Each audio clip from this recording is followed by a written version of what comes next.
पटना में आज बिहार के नवनियुक्त कृषि मंत्री रामकृपाल यादव ने कृषि विभाग का औपचारिक रूप से पदभार ग्रहण किया। विभागीय अधिकारियों की उपस्थिति में सभी आवश्यक औपचारिकताएं पूरी की गई। पदभार संभालने के बाद मंत्री ने कहा कि सरकार की शीर्ष प्राथमिकता किसानों को मजबूत बनाना और राज्य में कृषि विकास को नई दिशा देना है। उन्होंने किसानों से जुड़ी योजनाओं के प्रभावी क्रियान्वयन पर विशेष जोर देने की बात कही। उनके पदभार ग्रहण करते ही कृषि विभाग में उत्साह और सकारात्मक माहौल भी देखा गया है।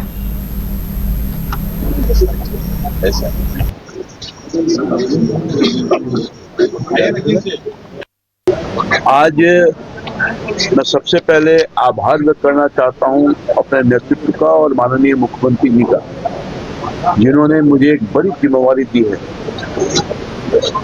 कृषि विभाग बहुत ही महत्वपूर्ण है और यूँ समझिए कि हमारे प्रदेश की अर्थव्यवस्था का रीढ़ है और ये दायित्व आप सब लोगों के सहयोग से, सभी लोगों के सहयोग से मैं कोशिश करूंगा कि जो दायित्व माननीय मुख्यमंत्री ने मेरे कंधों पर दिया है, किसानों के हित के लिए खेत में उत्पादन बढ़े, उनकी क्षमता और बढ़ा सकें, उनकी आमदनी और बढ़े, इसके लिए प्रयास करूंगा। इसलिए राज्य और केंद्र की सरकार संयुक्त रूप से ये बिहार में, क्योंकि हमारी अर्थव्यवस्था बिहार में किसान खेती पर निर्भर करता है, उसके लिए बहुत सारे काम भारत की सरकार और राज्य की सरकार लगातार करती रही है।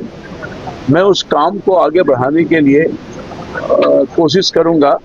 और आप जानते हैं कि बिहार का जो जीडीपी है कृषि से जुड़ा हुआ है और लगभग हमारी जो आमदनी है उसका 21% जो आमदनी का रूप स्वरूप है वो इस पर ही निर्भर करता है, हमारे जीडीपी पर।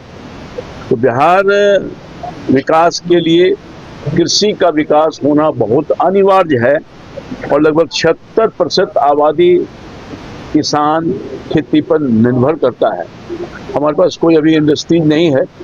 बाकी के दिनों में सरकार और भारत की सरकार, राज्य की सरकार यहाँ अन्य उद्योग लगे उसके लिए प्रयासरत है और बहुत तेजी से कार्रवाई हो रही है।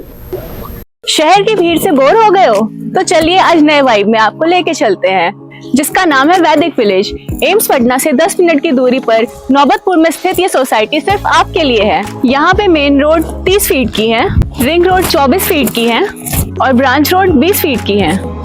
यहाँ मिलेगा आपको स्विमिंग पूल, जॉगिंग ट्रैक, मंदिर और 24/7 सिक्योरिटी कैमरा जैसी बेसिक एमिनिटीज। शांति और सुकून से भरा प्लॉट चाहिए तो सोचना बंद करो, अभी कॉल करो नीचे दिए हुए नंबर पे।